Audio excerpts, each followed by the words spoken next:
ആശ്വാസം നേടാം. ഹൃത്തിനുള്ളിൽ ജീവൻ നൽകും വചനം, തിരുവചനം. പിതാവിൻ്റെയും പുത്രൻ്റെയും പരിശുദ്ധാത്മാവിൻ്റെയും നാമത്തിൽ ആമേൻ. കാൽ തട്ടി വീഴാതിരിക്കാൻ ദൂതന്മാരെ അയക്കുന്ന കാരുണ്യവാനായ ദൈവമേ, അങ്ങയുടെ കരുതലിൻ്റെ കരം ഞങ്ങളുടെ മേൽ അങ്ങ് ഇന്ന് നീട്ടിപ്പിടിക്കണമേ. കാൽവഴുതി വീഴുമ്പോൾ ഞങ്ങൾക്ക് സംരക്ഷണമായി അവിടുന്ന് എപ്പോഴും ഉണ്ടാകാൻ ഈ തിരുവചന ധ്യാനം ഞങ്ങളെ സഹായിക്കുമാറാകട്ടെ.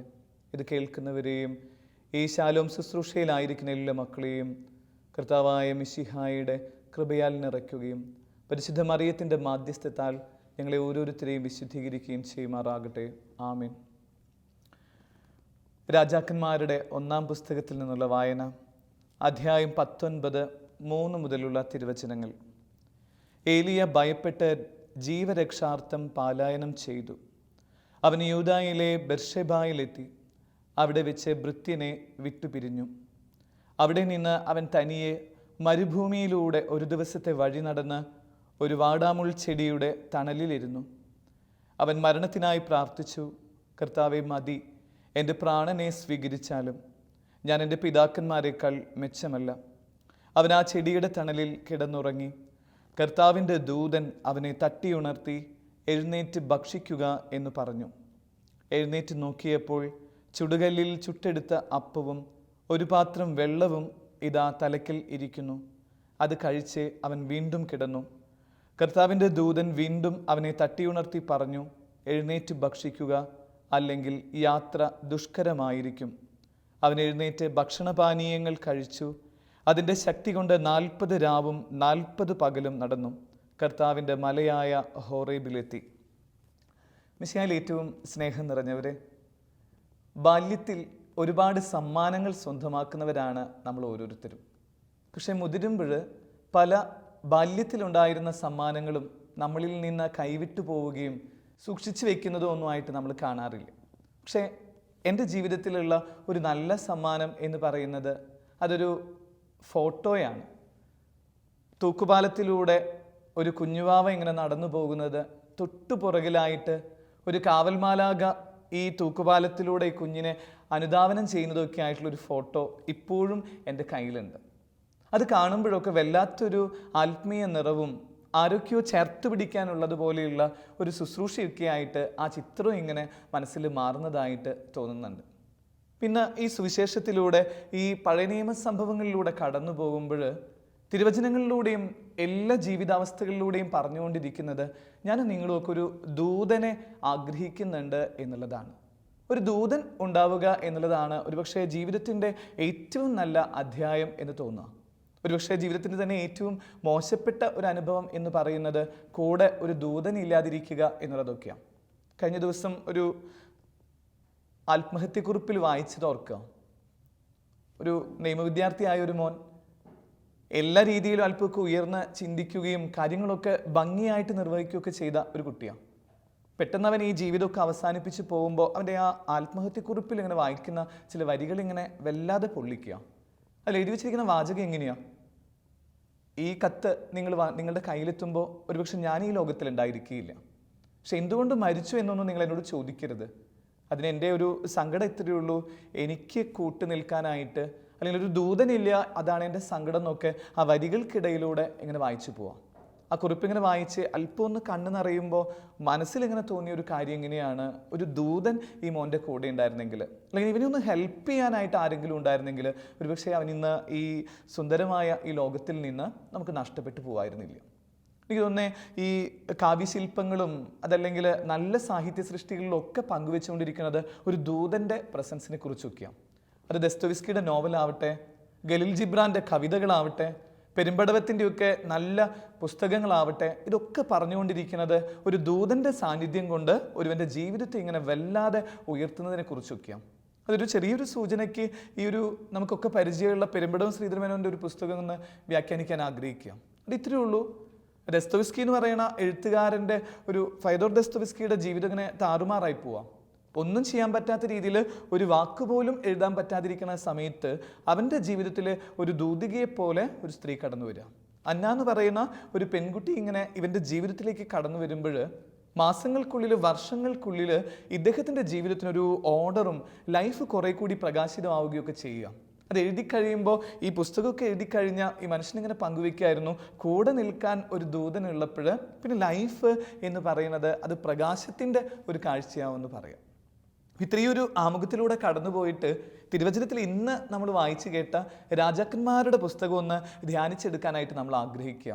ഒരു ദൂതൻ ഒരുവൻ്റെ ജീവിതത്തിൽ വന്നപ്പോൾ സംഭവിച്ച മാറ്റങ്ങളെക്കുറിച്ചാണ് സ്നേഹിതരെ ഈ 1 രാജാക്കന്മാർ 19-ാം അധ്യായം ഇങ്ങനെ നമ്മളോട് പറഞ്ഞുകൊണ്ടിരിക്കുന്നത്. അത് മറ്റാരുമല്ല, ഏലിയ പ്രവാചകനാണ്. ഒത്തിരി കഴിവുകൾ ഉണ്ടായിരുന്ന, ഒത്തിരി സാന്നിധ്യമായിട്ട് തീരുന്ന, അവൻ്റെ സാന്നിധ്യ അനുഗ്രഹമായിട്ട് തീരുന്ന ഒരു മോനാണ്. എന്നിട്ടും തിരുവചനം പറയുക, ഒരു സമയത്ത് അവൻ ലൈഫിൽ നിന്ന് ഇങ്ങനെ വല്ലാതെ ഇങ്ങനെ ഏലിനേറ്റഡ് ആവുക, ഒന്നും ചെയ്യാൻ പറ്റാത്ത രീതിയിൽ ശൂന്യതയുടെ ഒരു പടവുകളിലേക്ക് ഇങ്ങനെ വീണു പോകുന്ന ഏലിയായുടെ ചിത്രമാണ് ഈ 19-ൽ കാണുന്നത്. അവനിങ്ങനെ നിലവിളിച്ച് പറയാണ്, എൻ്റെ ദൈവമേ, ഞാൻ ഇവിടെ കിടന്ന് മരിച്ചോട്ടെ, ഞാൻ എൻ്റെ പിതാക്കന്മാരെക്കാൾ മെച്ചമല്ല എന്നൊക്കെ പറഞ്ഞ് അങ്ങനെ വറുതിയുടെ വഴിയിലൂടെ കടന്നു പോകുന്ന ഒരു ഏലിയായുടെ ചിത്രമാണ് ഇനി നമ്മൾ വായിച്ച് കേൾക്കുന്നത്. ഒരുപക്ഷെ ഇത് ഈ വചനം കേട്ടുകൊണ്ടിരിക്കുന്ന നമ്മുടെയൊക്കെ ലൈഫിലുള്ള ഒരു സങ്കടമൊക്കെ തന്നെയാണ്. എല്ലാം ഉണ്ട് കൂടെ, നമ്മളെക്കുറിച്ച് എല്ലാവരും നല്ലത് പറയണു, അല്ലെങ്കിൽ കുടുംബപരമായിട്ടും അല്ലെങ്കിൽ വ്യക്തിപരമായിട്ടും ഒക്കെ വെൽ ആൻഡ് ഗുഡ്. പക്ഷെ ഉള്ളിൻ്റെ ഉള്ളിൽ ഒരു ശൂന്യത ഈ ഒരു ഏലിയ പ്രവാചകനെ പോലെ നമ്മളെയൊക്കെ വേട്ടയാടുന്ന ഒരു സന്ദർഭമൊക്കെ ഉണ്ട്. എല്ലാവരും കൂടെ ഉണ്ടെങ്കിലും ജീവിതത്തിൻ്റെ നേർവഴികളിൽ ഒറ്റപ്പെട്ടു പോകുന്ന ചില മനുഷ്യർ. അപ്പം ഇതിൻ്റെ ഒരു ഉദാഹരണമായിട്ട്, അല്ലെങ്കിൽ ഇത് നമ്മളെ പരിചയപ്പെടുത്തി തന്നിട്ട് പറയാണ്, ഒരുപക്ഷെ നീ ഏലിയ പ്രവാചകനെ പോലെ ആയിരിക്കാം നിൻ്റെ ലൈഫ്. എല്ലാ പ്രതീക്ഷകളും നഷ്ടപ്പെട്ട് ഒരു സാധ്യതയില്ല, ഇനി മരണം കാത്തിരിക്കണ ഒരു മോനോ ഒരു മോളോ ഒക്കെ ആയിരിക്കാം ഈ ഒരു തിരുവചനം കേൾക്കുന്നത്. പക്ഷെ ഇതിൻ്റെ ഒരു നല്ല സുവിശേഷം എങ്ങനെയാ? ഇങ്ങനെ നശിച്ചു പോയ ഒരു ജീവിതം പോലെ എനിക്ക് മടുത്തു എന്ന് പറഞ്ഞ് ജസബൽ രാജ്ഞിയെ പേടിച്ചോടിയ മനുഷ്യനായിരുന്നു ഈ പറയണ ഏലിയ. ജസബൽ രാജ്ഞി എല്ലാവരെയും കൊന്നുകളയാനായിട്ട് തീരുമാനിക്കുക. ദൈവത്തിൽ വിശ്വസിക്കുന്ന മനുഷ്യരെ മുഴുവൻ കൊല്ലണം, ഈ നാട്ടിൽ ഇങ്ങനെ ഏലിയെ പോലെയുള്ള പ്രവാചകന്മാരുണ്ടാവാൻ പാടില്ല എന്നൊക്കെ പറഞ്ഞ് എല്ലാവരുടെ മുമ്പിലും ഇവനെ നാട് കടത്തുന്ന അല്ലെങ്കിൽ ഇവനെ കൊല്ലാക്കൊല ചെയ്യുന്ന ഒരവസ്ഥയിലേക്ക് വരുമ്പോഴാണ് ഇവനിങ്ങനെ ഒരു വാടാമുൾച്ചെടിയുടെ മധ്യത്തിൽ കിടക്കുന്ന തിരുവചനം പറയുന്നത്. ഒരുപക്ഷെ നമ്മളുടെ ആഗ്രഹങ്ങളും നമ്മുടെ സ്വപ്നങ്ങളും ഒക്കെ നഷ്ടപ്പെട്ടിരിക്കുന്ന ഒരു രാത്രിയോ ഒരു പകലിലോ ഒക്കെ ആയിരിക്കും നമ്മൾ. ഈ ഒരു സമയത്ത് പറയാണ്, ജസബൽ രാജ്ഞി കൊല്ലാനായിട്ട് കൊണ്ടുപോകുന്ന, അതല്ലെങ്കിൽ അവനെ കണ്ടു കഴിഞ്ഞാൽ അത്രയും വലിയ വധശിക്ഷ വിധിച്ച ഒരു മനുഷ്യനിങ്ങനെ നിരാശയിൽ കെടുക്കുമ്പോഴാണ് അവൻ്റെ മുമ്പിലേക്ക് ഒരു ദൈവത്തിൻ്റെ സാന്നിധ്യം പോലെ ഒരു ദൂതൻ വരുന്നത്. ഈ ഒരു ദൂതൻ വന്ന് പതുക്കെ ഇങ്ങനെ ഏലിയ പ്രവാചകനെ ഉയർത്തി കഴിയുമ്പോൾ പിന്നെ ആ തിരുവചന ഭാഗമൊക്കെ അവസാനിപ്പിക്കുന്നത് ഇങ്ങനെ പറഞ്ഞിട്ടാണ്, അവൻ ദൈവത്തിൻ്റെ മലയായ ഹോറോബിലെത്തി ദൈവത്തെ ഇങ്ങനെ വാഴ്ത്തിപ്പാടുന്നവനായിട്ട് ഇങ്ങനെ തീരുക. അപ്പം ഇതിൻ്റെ ഒരു സന്ദേശമായിട്ട് നമ്മൾ ഓർക്കാനുള്ളത് ഇത്രയേ ഉള്ളൂ. നമ്മുടെ ലൈഫിന് ഒരു പ്രകാശം കിട്ടാൻ ഒരു ദൂതനായിട്ട് ദൈവം നമുക്കൊരാൾ തരും എന്ന് വിശ്വസിച്ചതിൻ്റെ പേരിൽ സംഭവിക്കുന്ന അത്ഭുതങ്ങളാണ് ഈ ലോകത്തിൽ മുഴുവൻ. ഈ ഏലിയ പ്രവാചകന്റെ ജീവിതത്തിൽ ഒരു ദൂതൻ വന്നു കഴിഞ്ഞപ്പോൾ 3 മേഖലയിലാണ് മാറ്റം സംഭവിക്കുന്നത്. ഒന്നാമത്തെ കാര്യം, അവനെ പതുക്കെ അവിടെ നിന്ന് എഴുന്നേൽപ്പിച്ചു എന്നുള്ളതാണ്. നമ്മൾ ഈ ഒരു തിരുവചനത്തിലൂടെയൊക്കെ കടന്നു പോകുമ്പോൾ ഉൽപ്പത്തി മുതൽ വെളിപാട് വരെ നമ്മളോട് പറഞ്ഞുകൊണ്ടിരിക്കുന്നത് ദൂതൻ ചെയ്യണ കാര്യം ഒരാളിങ്ങനെ എഴുന്നേൽപ്പിക്കുന്നു എന്നുള്ളതാണ്. ഇപ്പം ഈ ഒരു തിരുവചനം കേട്ടുകൊണ്ടിരിക്കുന്ന നമ്മളോട് 2 ചോദ്യങ്ങളാണ് ഒരേ സമയത്ത് ചോദിക്കണേ. ഒന്നാമത്തെ ഇങ്ങനെയാണ്, നിനക്കൊരു ദൂതനെ കിട്ടിയിട്ടുണ്ടോ? നീ ഒരു ദൂതനായിട്ട് മാറിയിട്ടുണ്ടോ? ഇതിൽ ഏതിനാണ് നിനക്ക് ഉത്തരം പറയാൻ പറ്റുക? ഇപ്പം ഏലിയ പ്രവാചകന്റെ ജീവിതം പറയുന്നത് ഇങ്ങനെയാണ്, ഈ ദൂതനെ കിട്ടിക്കഴിഞ്ഞ് ഏലിയ ജീവിക്കാനായിട്ട് തുടങ്ങിയപ്പോൾ പിന്നെ അവൻ പതുക്കെ പതുക്കെ ഒരു ദൂതനായിട്ട് തീരുക. അപ്പോൾ ഈ ഒരു വചനം കേട്ടുകൊണ്ടിരിക്കുന്നവർ, അല്ലെങ്കിൽ ഞാൻ അടക്കമുള്ള ഈ ഒരു ഗ്രൂപ്പ് ഒന്ന് ഈ സമയത്ത് ധ്യാനിക്കേണ്ടത് ഇത്രയേ ഉള്ളൂ. ഈ ദൂതൻ്റെ 3 പ്രത്യേകതകളൊന്ന് പെട്ടെന്ന് നമ്മളൊന്ന് ആലോചിക്കുക. അത് ഒന്നാമത്തെ കാര്യം, അവനിങ്ങനെ ഉണർത്തുന്നു എന്നുള്ളതാണ്. ഏലിയ പ്രവാചകന്റെ ലൈഫ് നമുക്കറിയാം, വീണുപോയ ഒന്നിനും പറ്റാത്ത ഒരു ജീവിതം പോലെ പോയൊരു മനുഷ്യൻ. അവനോട് വന്ന് ദൂതൻ പറയണ ആദ്യത്തെ വാചകം എങ്ങനെയാ? ഏലിയ, നീ ഉണര്, റൈസ് അപ്പ്, റൈസ് അപ്പ്, നീ ഉണര് എന്ന് പറഞ്ഞ് പതുക്കെ അവനെ ജീവന്റെ തെളിച്ചത്തിലേക്ക് കൊണ്ടുവരിക. ആ ഒരു ഉണർവാണ് പിന്നെ ഏലിയായുടെ ലൈഫിന് ഇങ്ങനെ അത്രയും ചൈതന്യത്തിൻ്റെ വഴിയായിട്ട് തീരണേ. ഇനി പുതിയ നിയമത്തിലേക്ക് വരുമ്പോഴൊക്കെ നമ്മളിത് കാണുന്നുണ്ട്. കുറേ കുളക്കടവുകളുണ്ട്, കുളങ്ങളുണ്ട്, അല്ലെങ്കിൽ അവിടെയൊക്കെ പറയപ്പെടുന്ന കുറേ സ്ഥലങ്ങളുണ്ട്. അതിൽ ഈ ബെത്സൈദ കുളക്കര എന്ന എങ്ങനെയാണ് ഇത്രയും ഒരു തീക്ഷ്ണതയുടെ അല്ലെങ്കിൽ തീവ്രതയുടെ അല്ലെങ്കിൽ അഭിഷേകത്തിൻ്റെ കുളക്കരയായിട്ട് തീരുന്നത്? അത് only because of the power of N Angel. ഒരു മാലാഖ അവിടെ വന്നപ്പോൾ അല്ലെങ്കിൽ ഒരു ദൂതൻ്റെ സാന്നിധ്യം കൊണ്ടാണ് ആ വെള്ളം ഇളകുമ്പോൾ അവിടെ അത്ഭുതങ്ങൾ സംഭവിക്കണേ. ഇതെന്തിനാ ഇങ്ങനെ പുതിയ നിയമത്തിൽ ഇങ്ങനെ ചേർത്ത് വെച്ചിട്ട് പറയണേ? ഒരു ദൂതൻ ഇളകുമ്പോൾ സംഭവിക്കണ കാര്യം. അതിങ്ങനെയാണ്, ഈ പറയണ 38 വർഷത്തിന്റെ വേദനയുള്ളവന്റെ സങ്കടം എങ്ങനെയാ? ഈ ദൂതനെ കാണാനായിട്ട് എനിക്ക് പറ്റിയിട്ടില്ല. ഈശോയുടെ അടുത്ത് പോലും ഇദ്ദേഹം പറഞ്ഞുകൊണ്ടിരിക്കുന്ന വാചകം എങ്ങനെയാ? എൻ്റെ ഈശോയെ, നീ ആ കുളക്കടവിലേക്ക് എന്നെ കൊണ്ടുപോകുമോ? ആ ദൂതൻ വരുന്ന സമയത്ത് എനിക്ക് അവിടെ നിൽക്കാൻ പറ്റുന്നില്ല എന്നുള്ളത് എൻ്റെ സങ്കടമാണെന്ന് പറഞ്ഞിട്ട് ഇവനിങ്ങനെ കരഞ്ഞുകൊണ്ടിരിക്കുക. അപ്പം ഈശോ പറയാ, ഞാൻ നിന്റെ ദൂതനല്ലേ, ഞാൻ ഉണർത്തിയാൽ മതിയില്ലേ നിന്നെ? ഇപ്പം ഈശോ പതുക്കെ എന്ത് ചെയ്യുക, ഇവൻ്റെ ലൈഫിനെ ഇങ്ങനെ പതുക്കെ എടുത്തിട്ട് പറയാ, നിന്റെ 38 വർഷത്തിൻ്റെ വേദനയൊക്കെ ദേ ഞാൻ മാറ്റിത്തരാം, റൈറ്റ്സ് അപ്പ്, നീ എഴുന്നേൽക്ക്. അങ്ങനെ പറഞ്ഞപ്പോഴാണ് ഈ പറയുന്ന 38 വർഷത്തിൻ്റെ ഒരേ കിടപ്പ് കിടക്കുന്ന ആ തളർവാദ രോഗി ഇങ്ങനെ ഉണർന്ന് പുതിയ മനുഷ്യനായിട്ട് തീരുന്നേ. ഇത് നമ്മുടെയൊക്കെ ലൈഫിൽ സംഭവിക്കാനുള്ള ഒരു സാധ്യതയാണ് ഒന്ന് മനസ്സിലാക്കുക. ഈശോയെ പതുക്കെ ഇങ്ങനെ നമ്മുടെ ലൈഫിലേക്ക് ഇങ്ങനെ ക്ഷണിച്ചിട്ട് എൻ്റെ ഒരു ദൂതനെ പോലെ ഈശോയെ നീ വാ എന്ന് പറയുമ്പോൾ സ്നേഹിതരെ, സത്യത്തിൽ നമ്മുടെ ലൈഫിന് കിട്ടുന്ന സന്തോഷം എന്നുള്ളത് മറ്റാർക്കും പറഞ്ഞറിയിക്കാൻ പറ്റാത്തതാണ്. എൻ്റെ ലൈഫിൽ വലിയൊരു ക്രൈസിസിലൂടെ കടന്നുപോയൊരു അച്ഛനാണ് ഞാൻ. എങ്ങനെ ഉണരും എന്നുള്ളതിന് ഒരു സാധ്യതയില്ലാത്ത രീതിയിൽ അങ്ങനെ തകർന്നു പോയ ജീവിതമാണ്. പക്ഷെ ആ ജീവിത വഴികളിൽ മാത്രമാണ് ഞാൻ എൻ്റെ ഈശോയെ ഇങ്ങനെ ദൂതനായിട്ട് കണ്ടിട്ട് പറഞ്ഞ്, ആരുമില്ലെങ്കിലും എല്ലാ പ്രതീക്ഷകളും നഷ്ടപ്പെട്ടാലും നിന്റെ കൂടെ നിൽക്കുന്ന, നിന്റെ ഇരവിന് പകലായിട്ട് ഇരവിന് കൂട്ടായിട്ട് ഞാനുണ്ട് എന്ന് പറഞ്ഞിട്ട് ഒരു ദൂതനായിട്ട് ഈശോ ഇങ്ങനെ മാറുക. അങ്ങനെ എന്നെ എഴുന്നേൽപ്പിച്ച് കഴിഞ്ഞപ്പോൾ സ്നേഹമുള്ളവരെ, അതുകൊണ്ട് മാത്രമാണ് ഈ കർത്താവിൻ്റെ വചനം പറയാനായിട്ട് ഇത്രയും ദൂരം നമ്മുടെ അടുത്ത് വരുന്നുകൊണ്ടിരിക്കുന്നത്. അതല്ലെങ്കിൽ നിശ്ചയമായിട്ട് ഞാൻ ഇവിടെയോ അല്ലെങ്കിൽ ഒരുപക്ഷെ പൗരോഹിത്യ ജീവിതം തന്നെ ഉപേക്ഷിച്ചിട്ട് എറിഞ്ഞു പോയേനെ. ഒരു ദൂതനെ ലൈഫിൽ കിട്ടി, അത് ഈശോയെപ്പോലെയുള്ള പിന്നീടുള്ള കുറേ മനുഷ്യരിലൂടെ എന്നൊക്കെയുള്ളതാണ്. അപ്പോൾ ഇതിൻ്റെ ഒരു ആദ്യത്തെ തലം നമ്മളിങ്ങനെ പറഞ്ഞ് അവസാനിപ്പിക്കാൻ ആഗ്രഹിക്കുക, ഈ ഏലിയ പ്രവാചകൻ ഇങ്ങനെ ഒരു ദൂതനെ കിട്ടിക്കഴിഞ്ഞപ്പോൾ അവന് ഉണർത്തിയതുപോലെ നിന്റെ ജീവിതത്തിൽ ഒരു ദൂതനെ കിട്ടുമെന്ന് നീ വിശ്വസിക്കുക എന്നുള്ളതാണ് അതിൻ്റെ ആദ്യത്തെ ഒരു ഭാഗം. അങ്ങനെ നീ വിശ്വസിച്ച് കഴിയുമ്പോൾ നീ പതുക്കെ മറ്റുള്ളവരുടെ ഒരു ദൂതനായിട്ട് തീരുക. ഒന്ന് ഓർത്ത് നോക്കിയാൽ, നീ വഴിയായിട്ട് ആർക്കെങ്കിലും ഒരു ആളെങ്കിലും നീ ഉണർത്തിയിട്ടുണ്ടാവും. നിന്റെ ലൈഫിൻ്റെ എന്തെങ്കിലും ഒരു കാര്യം കൊണ്ട് നിന്നോട് സംസാരിച്ചിട്ടോ അല്ലെങ്കിൽ നിന്നെ നോക്കിയിട്ടോ ആരെങ്കിലുമൊക്കെ നീ വഴിയായിട്ടൊന്ന് ഉണർന്ന ഒരു അനുഭവം ഉണ്ടോ? പലപ്പോഴും സംഭവിച്ചുകൊണ്ടിരിക്കുന്നത് നമ്മൾ കാരണം തളർന്നു പോയ കുറേ മനുഷ്യരല്ലേ. ഇടവകയിലൊക്കെ ഒരു അച്ഛനാവുമ്പോൾ ഒക്കെ ഉള്ളൊരു സങ്കടം എങ്ങനെയാണ്? അച്ഛനായതിനു ശേഷം അല്ലെങ്കിൽ അച്ഛൻ ഈ പള്ളിയിൽ വന്നതിന് ശേഷം ഉറങ്ങിപ്പോയവരെന്നൊക്കെ പറഞ്ഞ് ചിലരെങ്കിലുമൊക്കെ സങ്കടപ്പെടുത്തുമ്പോൾ നമ്മുടെ ഉള്ളിൽ ഒരു വലിയൊരു ആകുലത എന്ന് പറയണത് ഇങ്ങനെ ഒരു ദൂതനാവാൻ പറ്റിയിട്ടില്ല എന്നുള്ളതാണ്. പലരെയും നമ്മുടെ ഇങ്ങനെ വാക്കുകൊണ്ടും നമ്മുടെ നോട്ടം വഴിയും നമ്മുടെ പ്രസംഗം വഴിയൊക്കെ ആയിട്ട് പലരെയും ഇങ്ങനെ അടിച്ചു വീഴ്ത്തിയേക്കല്ലേ. അപ്പോൾ നമ്മുടെ ഒരു സുവിശേഷം എങ്ങനെയാണ്? ഈശോ എന്ന് പറയണ അല്ലെങ്കിൽ മാലാഖമാരുടെ അല്ലെങ്കിൽ ദൂതന്മാരുടെ ഒരു സാന്നിധ്യം സ്വന്തമാക്കിയിട്ട് മറ്റുള്ളവരെ ഉണർത്തുക എന്നുള്ളത് ഒരു പ്രധാനപ്പെട്ട ചിന്തയാവുക.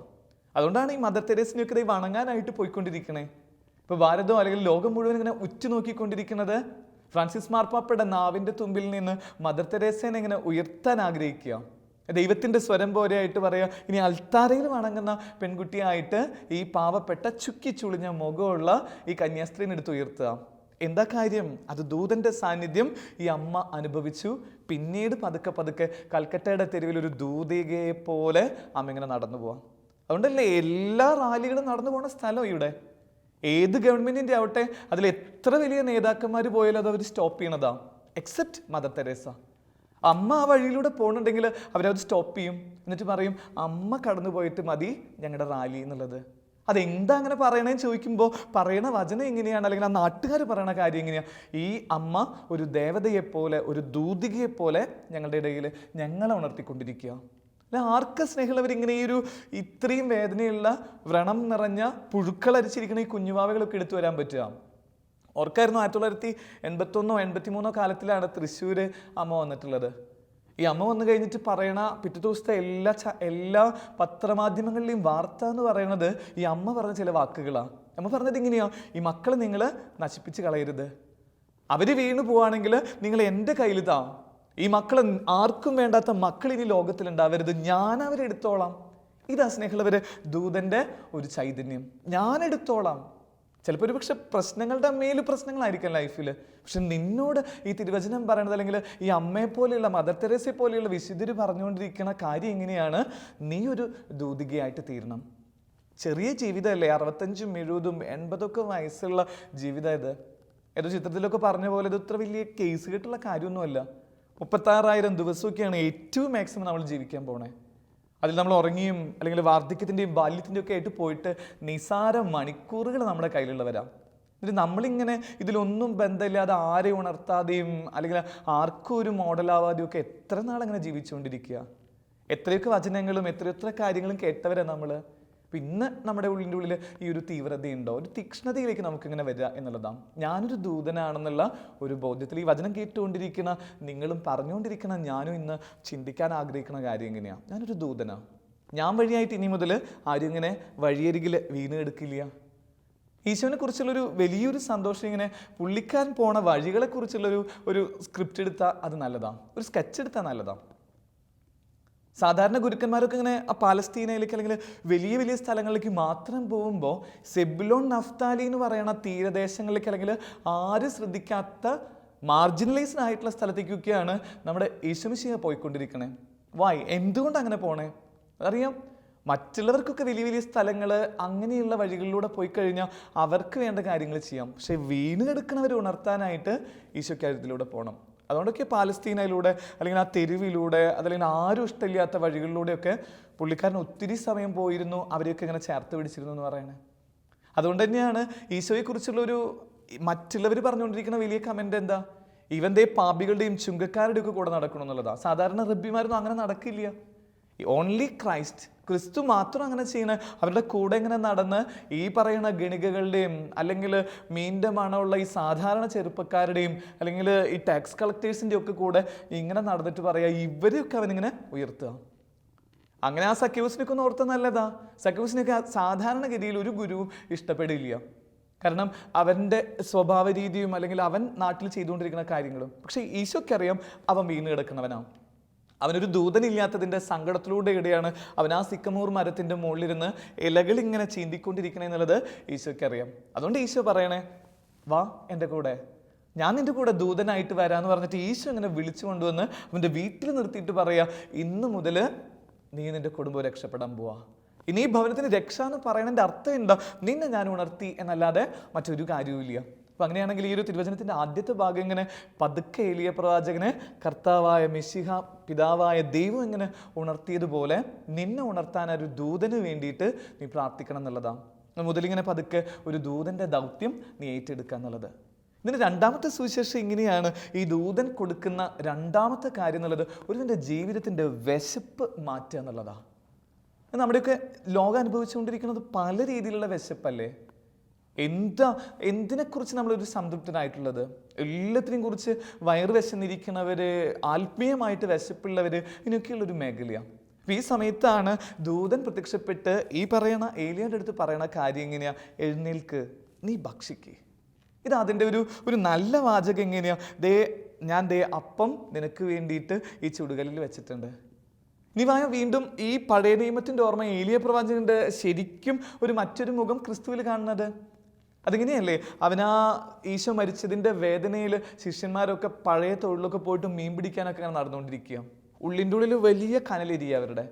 അപ്പോൾ ആ സമയത്താണ് ഈശോ അവരുടെ മുമ്പിൽ പ്രത്യക്ഷപ്പെടുന്നത്. എന്നിട്ട് ചെയ്യണത് എന്താ? അവർക്ക് പ്രാതലൊരുക്കി ഈശോ കാത്തിരിക്കുക. പ്രാതലൊരുക്കി കാത്തിരുന്നു എന്നാണ് പുതിയ നിയമത്തിൻ്റെ യോഹന്നാൻ്റെ അല്ലെങ്കിൽ ഈ സമാന്തര സുവിശേഷകരൊക്കെ പറഞ്ഞു വെക്കുന്ന നല്ല വാചകം എങ്ങനെയാണ്? ഈശോ അവർക്ക് പ്രാതൽ കൊടുത്തു. ഇനി അവൻ്റെ ആ എന്താ പറയുക, ലാസ്റ്റ് നൈറ്റ് ഓർത്തേൻ സൗഹൃദങ്ങളുടെ വിരുന്നുമേശ എന്ന് പറയുന്ന രാത്രിയിൽ അവൻ ചെയ്തുകൊണ്ടിരിക്കണത് എന്താ? അവനവർക്ക് അവൻ്റെ ശരീരം ഇങ്ങനെ മുറിച്ച് കൊടുത്തിട്ട് പറയുക, വാങ്ങി ഭക്ഷിക്കുക. ഈ 2-3 കാര്യങ്ങളൊന്ന് പെട്ടെന്നൊന്ന് ഓർക്കുമ്പോൾ ഈ ദൂതൻ്റെ എല്ലാ കാര്യങ്ങളും ക്രിസ്തുവിലുണ്ട്. ക്രിസ്തു വഴിയായിട്ട് അങ്ങനെ എല്ലാവരെയും ഇങ്ങനെ വിശപ്പിൻ്റെ മേഖലയിൽ നിന്ന് അവൻ ഉണർത്തുക. പുതിയ നിയമത്തിൽ എത്ര സാധ്യതകൾ എടുക്കണം അങ്ങനെയുള്ളത്? 5 അപ്പവും 2 മീനുള്ളൂ എന്നൊക്കെ പറയുന്നവരടുത്ത് പറയാം, സാരില്ല, അവരുടെ അവിടെ ഇരിക്കാൻ പറയും, ഞാൻ കൊടുക്കാം അവർക്ക്. എന്നിട്ട് ഈശോ പിതാവായ ദൈവത്തിനടുത്ത് പറയാം, ഈശോയെ പിതാവായ ദൈവമേ, ഇവർക്ക് വിശപ്പ് എനിക്ക് മാറ്റണം, ഇവർക്കുള്ള അന്നം കൊടുക്കാനായിട്ട് നീ എന്നെ പഠിപ്പിക്കുകയെന്ന് പറഞ്ഞിങ്ങനെ കൈ ഉയർത്തി നോക്കുമ്പോൾ, കണ്ണുയർത്തി നോക്കുമ്പോൾ കാണുന്നത് ഇങ്ങനെയാണ്. അവിടെ ഇരിക്കുന്ന മുഴുവൻ മനുഷ്യരുടെയും വിശപ്പ് ഈശോ വഴിയായിട്ട് അത് ശമിപ്പിക്കുക. എന്നിട്ടും തിരുവചനം പറയുന്നത് ഇങ്ങനെ ബാക്കി 12 ആവുക, ബാക്കി 12 കൊട്ട നിറയെ ബാക്കി വരുന്നു എന്നൊക്കെ പറയണത് മറ്റുള്ളവരുടെ വിശപ്പടക്കാനുള്ള ഈശോയുടെ ഒരു ആഗ്രഹവും ഈശോയുടെ ഒരു സന്നദ്ധതയുമാണ് എന്ന് പറയാം. ഒരുപക്ഷെ നിന്റെ ജീവിതത്തിൽ വിശപ്പ് അനുഭവിക്കണവനാവും നീ. പല രീതിയിലുള്ള വിശപ്പായിരിക്കാം. പക്ഷെ ഇന്ന് ഈ തിരുവചനം നിന്നോട് പറയണം, നിന്റെ മുഴുവൻ വിശപ്പ് ഈശോ എന്ന് പറയുന്ന ദൂതനിലൂടെ അവിടുന്ന് പരിഹരിക്കൂ എന്നുള്ളതാണ്. എത്ര വലിയ വിശപ്പാവട്ടെ, എന്തിനെ കുറിച്ചുള്ള വിശപ്പാവട്ടെ, പക്ഷേ ഈശോ വഴിയായിട്ട് ആ വിശപ്പുകൾ മുഴുവൻ അവിടുന്ന് നിന്നിൽ നിന്ന് മാറ്റും എന്നുള്ളതാണ് ഇതിൻ്റെ ഒരു രണ്ടാമത്തെ സുവിശേഷം. നോക്കിയാൽ ഒന്ന് ലൈഫിനെയൊക്കെ ഒന്ന് ബലപ്പെടുത്തുന്ന മനുഷ്യരൊക്കെ ചെയ്തുകൊണ്ടിരിക്കുന്ന ഒരു കാര്യമാണ്. ഞാൻ എൻ്റെ ജീവിതവുമായിട്ട് ബന്ധപ്പെട്ട് ഇങ്ങനെ ഓർക്കായിരുന്നു, ഒരു വലിയൊരു അപകടത്തിൽ എൻ്റെ അപ്പച്ചൻ കിടക്കുന്ന സമയത്ത് ഒരു 3-4 ദിവസം ഭക്ഷണം കഴിക്കാതിരിക്കുക. പലരും എൻ്റെ മുന്നിലൂടെ ഇങ്ങനെ കുറേ ആശ്വാസ വചനങ്ങളൊക്കെ പറഞ്ഞു പോയി എന്നുള്ളത് സത്യമാണ്. പക്ഷെ അതിൽ അത്ര പരിചയമില്ലാത്തൊരു മനുഷ്യൻ ഒരു ദൂതനെ പോലെ എൻ്റെ അടുത്ത് വന്നിട്ട് പറയാം, കണ്ണിൽ ക്ഷീണമുണ്ടല്ലോ, ഉറങ്ങിയിട്ട് കുറേ നാളായില്ലേ, വിശക്കുന്നുണ്ടോ നിനക്ക്, നീ വാ. അങ്ങനെ കൊണ്ടുപോയിട്ട് അടുത്തുള്ളൊരു കടയിൽ നിന്ന് കൊണ്ടുപോയിട്ട് ഒരു കുറച്ച് ഭക്ഷണമൊക്കെ വാങ്ങി തന്ന് അത് കഴിച്ചിട്ട് പോകുമ്പോൾ പിന്നെ ഈ മനുഷ്യനെ പിന്നെ കണ്ടിട്ടില്ല. പക്ഷേ ഇത്രയും വർഷം കഴിഞ്ഞിട്ട് 16-18 വർഷം കഴിഞ്ഞിട്ട് ഇപ്പോഴും ആ ദൂതൻ്റെ ഓർമ്മ എൻ്റെ മനസ്സിലുണ്ട്. സ്നേഹിതരെ, നമുക്കൊക്കെ ചെയ്യാൻ പറ്റുന്ന കാര്യം എന്നുള്ളത് ഇങ്ങനെ കുറച്ചെങ്കിലുമൊക്കെ മറ്റുള്ളവർക്ക് വേണ്ടിയിട്ട് ശാരീരികമായും മാനസികമായും ആത്മീയമായിട്ടും ഒക്കെ ഒന്ന് നമുക്ക് അവരെ സഹായിക്കാൻ പറ്റുമോ നോക്കിയുള്ളതാണ്. അങ്ങനെ ആയിട്ടില്ലെങ്കിൽ ഈ സമ്പന്ന രാഷ്ട്രങ്ങളോടൊക്കെ ഫ്രാൻസിസ് മാർപ്പാപ്പ പറഞ്ഞുകൊണ്ടിരിക്കുന്നതാ, നിങ്ങൾക്ക് ദുരിതമാണെന്ന് പറഞ്ഞൊരു കൈ ചൂണ്ടിയിട്ടാണ് മാർപ്പാപ്പ പറയണതേ. എന്നിട്ട് പറയുക, നിങ്ങളുടെ ഉള്ള സമ്പത്ത് സാധാരണ മനുഷ്യരുടെയാ, അവർക്ക് വേണ്ടിയിട്ട് നിങ്ങൾ എന്തെങ്കിലുമൊക്കെ ചെയ്യണം എന്നൊക്കെ പറഞ്ഞ് മാർപ്പാപ്പ ഇങ്ങനെ തെളിച്ചത്തോടുകൂടെ പറഞ്ഞുകൊണ്ടിരിക്കുമ്പോൾ അത് നമുക്കുള്ള ഒരു ഓർമ്മപ്പെടുത്തലാണ്. ഞാനൊരു ദൂതനാവണമെങ്കിൽ എനിക്ക് ചെയ്യാൻ പറ്റണം, അവർക്ക് വേണ്ടിയിട്ട് കൂടെ നിന്ന് അവരുടേതായ ചില കാര്യങ്ങളിലേക്ക് എൻ്റെ ലൈഫിനെ എങ്ങനെ കൊണ്ടുപോകാനായിട്ട് പറ്റുക എന്നുള്ളതാണ്. അത് ഈശോയിൽ നിന്ന് കിട്ടുന്ന അല്ലെങ്കിൽ വിശുദ്ധരിലൂടെ കിട്ടുന്ന ഈ ചൈതന്യം വെച്ച് നിൻ്റെ ഉള്ളിലുള്ള വിശപ്പ് നീ ആദ്യം ശമിപ്പിക്കുക. വിശപ്പുള്ളവരാവട്ടെ സാരില്ല, ഈശോയുടെ അടുത്ത് പോയിരുന്നിട്ട് പറയും, ഈശോ ഇന്ന മേഖലയിൽ വിശപ്പുള്ളവനാണ്. ഇതിങ്ങനെ പറയാനുള്ളൊരു സന്തോഷം ഇത്രയേ ഉള്ളൂ. ഞാനിങ്ങനെ വിശപ്പിൻ്റെ മേഖലകൾ, ഏത് മേഖലയിൽ വിശപ്പും ഇപ്പോൾ ശമിപ്പിക്കപ്പെടുന്നത് എൻ്റെ ദിവ്യകാരുണ്യത്തിൻ്റെ മുമ്പിലിരുന്നാണ്. ഈശോയുടെ അടുത്ത് പോയിരുന്നിട്ട് പറയും, ഈശോ എന്നെ പ്രശ്നമുണ്ടല്ലോ ലൈഫിൽ. ഏതാണ്ട് ഒരു 1-1.5 മണിക്കൂർ നേരം കർത്താവിൻ്റെ തിരുവചനത്തിൻ്റെ മുമ്പിലും ആ ദിവ്യകാരുണ്യത്തിൻ്റെ മുമ്പിലിരുന്ന് പുറത്തിറങ്ങുമ്പോൾ സ്നേഹമുള്ളവർ കിട്ടുന്ന ഒരു ആത്മീയതയും കിട്ടുന്ന ഒരു സംതൃപ്തി എന്ന് പറയുന്നത് no one can explain in the full sense, only because of the power of Almighty God. ഇതിൻ്റെ രണ്ടാമത്തെ ഭാഗം, ഇതിൻ്റെ ലാസ്റ്റ് സെഷനായിട്ട് നമ്മൾ പറയാൻ ആഗ്രഹിക്കുന്നത് ഇങ്ങനെയാണ്: ഈ ദൂതൻ ഒരാളെ കൈ പിടിച്ച് നടത്തിക്കൊണ്ടിരിക്കണം, അല്ലെങ്കിൽ സഹയാത്രികനായിട്ട് കൂടെ നിൽക്കുന്നു എന്നുള്ളതാണ്. നമ്മുടെയൊക്കെ ഒരു വലിയ സങ്കടം എന്നുള്ളത് കൂടെ നടക്കാൻ ആരുമില്ല എന്നുള്ളതാണ്. എല്ലാവരും ഇങ്ങനെ തനിച്ച് നടന്നുകൊണ്ടിരിക്കുന്ന വളരെ ഏലിയനേറ്റഡ് ആയിട്ടുള്ള ഒരു ലോകം ഇന്ന്. എല്ലാതും ഒക്കെ എന്ത് കാര്യങ്ങൾ, പക്ഷെ എല്ലാവരും അവരവരുടെ ലോകത്ത് ഇങ്ങനെ ഒറ്റയ്ക്ക് നടന്നുകൊണ്ടിരിക്കുമ്പോഴാണ് ഈ ദൂതൻ പറയണത്, നിൻ്റെ കൂടെ ഞാൻ വരാം. തിരുവചനം പറയുന്നത് ഇങ്ങനെയാണ്: ആ രാവ് തീരുവോളം അവൻ്റെ കൂടെ ഈ കർത്താവിൻ്റെ മലയായ ഹോറോബിലേക്ക് അവൻ കൂടെ വന്നു. ഇതേ വരണം പഴയ നിയമത്തിൽ നിന്ന് പുതിയ നിയമത്തിലേക്ക് വരുമ്പോൾ ഈശോ ചെയ്യുന്നത് എങ്ങനെയാണ്? ശിഷ്യന്മാർ പോണ എമൗസ് യാത്രയിൽ ഈശോ അവരുടെ കൂടെ ഇങ്ങനെ നടക്കുക. അപ്പം ഇത് നമ്മളോട് പറഞ്ഞുകൊണ്ടിരിക്കുന്ന കാര്യം എങ്ങനെയാണ്? നീ ഒരു ദൂതനാണെങ്കിൽ നിൻ്റെ ജീവിതത്തിൽ നിൻ്റെ കൂടെ നടക്കാനായിട്ട് കാവൽമാലാഖമാർ ഒക്കെ ഉണ്ടാവും. അതുകൊണ്ടൊക്കെയാണ് നമ്മുടെയൊക്കെ ചെറുപ്പത്തിൽ നമ്മുടെ പേരൻസൊക്കെ നമ്മളോട് പറയണത്, മാലാഖയുണ്ട് കൂടെ, നിനക്ക് ഇടത്തും വലത്തും കാവൽമാലാഖമാരുണ്ട്, അവരുടെ അടുത്ത് പ്രാർത്ഥിക്കണം, അവർ നിന്നെ വഴി നടത്തും. കൂടെ നടക്കുന്നു പകലിൽ, കൂട്ടിനിരിക്കുന്നു ഇരുളിൽ. കൂടെ നടക്കണു പകലിൽ, കൂട്ടിനിരിക്കണു ഇരുവിൽ. അങ്ങനെയുള്ള ഈ മാലാഖമാരോടൊക്കെ പ്രാർത്ഥിച്ചിട്ട് എത്ര നാളായി എന്നൊന്ന് ആലോചിച്ച് നോക്കുകയും. നമ്മൾ വലിയ കൊമ്പത്തെ കാര്യങ്ങളൊക്കെ പറഞ്ഞിട്ട് ഇങ്ങനെ ഒരു സ്മോൾ സ്പിരിച്വാലിറ്റി ഒക്കെ നമ്മളിങ്ങനെ നഷ്ടപ്പെടുത്തി കളയുന്നുണ്ട്. ചെറിയ ചെറിയ ഒരു ആത്മീയത എന്നൊക്കെ പറയുന്നത് ഇങ്ങനെ മാലാഖമാരോട് ചേർന്ന് ഇങ്ങനെ ജീവിച്ചു കൊടുക്കുക എന്നുള്ളതാണ്. ആ മാലാഖമാരെ, ക്രോവന്മാർ, സ്രാപ്പന്മാർ, നിങ്ങൾ എൻ്റെ കൂടെ ഒന്ന് നടന്നു വന്നേ. ചിലപ്പോഴൊക്കെ തോന്നാറുണ്ട്, ഇങ്ങനെ ചില അപകടങ്ങളൊക്കെ ഒഴിവാക്കാനായിട്ട് ഈ വാഹനങ്ങളൊക്കെ ഓടിക്കുന്നവരും അതല്ലെങ്കിൽ അങ്ങനെയൊക്കെ കൈകാര്യം ചെയ്യുന്നവരും ഈ മാലാഖമാരുടെ സാന്നിധ്യമൊക്കെ പ്രതീക്ഷിച്ച് യാത്ര ചെയ്യുക എന്നുള്ളത്. ഈശോ ചെയ്യണത് പോലെ നമ്മളിനി ചിലരുടെ കൂടെ ഒന്ന് നടക്കണം. അങ്ങനെ തിരുവചനം പറയുന്നത്, നിങ്ങൾ 2 മൈൽ 1 മൈൽ പോകുന്നവൻ്റെ കൂടെ 2 മൈൽ നടക്കുക. ഇതൊക്കെ ഇതിൻ്റെ ഒരു സുവിശേഷത്തിൻ്റെ ലാസ്റ്റ് ഭാഗമാണ്. നമ്മൾ സമയത്തിൻ്റെ പരിധിയുടെ പേരിൽ അച്ഛനത് അവസാനിപ്പിക്കുക. ഇത്രയേ ഉള്ളൂ. ലൈഫിൽ നീ ഒരു പക്ഷേ ഒറ്റയ്ക്കായിരിക്കാം. രാത്രിയിൽ നീ കരഞ്ഞതിൻ്റെ അത്രയ്ക്ക് ലോകത്തിൽ ആരും കരഞ്ഞിട്ടുണ്ടാവില്ല. പക്ഷേ ഇന്ന് ഈ തിരുവചനം നിന്നോട് പറയണു, ഏലിയായുടെ അടുത്തേക്ക് വന്ന ഒരു ദൂതൻ ഇന്ന് നീ ആഗ്രഹിക്കുകയാണെങ്കിൽ നിൻ്റെ അടുത്തേക്ക് വരും. നമുക്ക് കണ്ണുകൾ അടച്ച് പ്രാർത്ഥിക്കാം. കർത്താവായ ദൈവമേ, ഈ രാത്രിയും ഈ പകലും ഞങ്ങളുടെ ഉള്ളിലുള്ള വേദനകൾ അറിയുന്ന നീ ഞങ്ങൾക്കൊരു ദൂതനെ നൽകി ഞങ്ങളെ അനുഗ്രഹിക്കുമാറാകട്ടെ. ഞങ്ങളെ ഉണർത്തുന്ന, ഞങ്ങൾക്ക് ഭക്ഷണം നൽകുന്ന, ഞങ്ങളുടെ കൂടെ നടക്കുന്ന ഒരു ദൂതനെ സ്വന്തമാക്കാൻ ഈ തിരുവചന ധ്യാനത്തിലൂടെ ഞങ്ങളെ സഹായിക്കുകയും മറ്റുള്ളവർക്ക് വേണ്ടി ദൂതരായിത്തീരാൻ നിങ്ങൾ അനുഗ്രഹിക്കുകയും ചെയ്യുമാറാകട്ടെ. പിതാവിൻ്റെയും പുത്രൻ്റെയും പരിശുദ്ധാത്മാവിൻ്റെയും നാമത്തിൽ ആമേൻ.